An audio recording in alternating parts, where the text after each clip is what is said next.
Since Halloween is approaching, I shall tell you a slightly spooky story. This happened in the village of North Tarrytown a few decades ago. Now, the village of North Tarrytown has since been renamed Sleepy Hollow in a case of life imitating art, because the famous colonial era writer Washington Irving wrote a story called The Legend of Sleepy Hollow, which was set in the village that was then called North Tarrytown.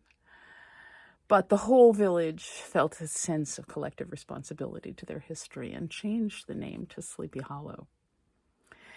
And I was in my car one evening after dark at a stoplight, no more than about 3 blocks from the old Dutch church of Sleepy Hollow, the cemetery of which is a colonial era cemetery, was the setting of that story, or at least of the pumpkin throwing scene of that story.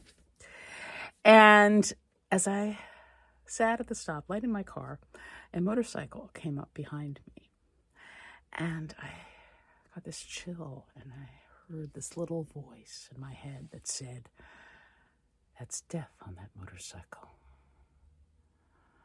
And I held on very tightly to my steering wheel and tried to drive very, very carefully so that I wouldn't die. And I lived also only about 3 blocks from there in a slightly different direction. And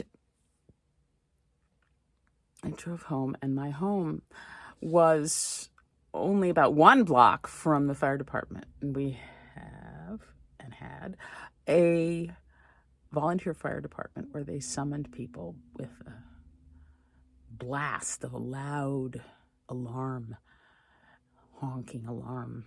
And I heard that the instant that I got home.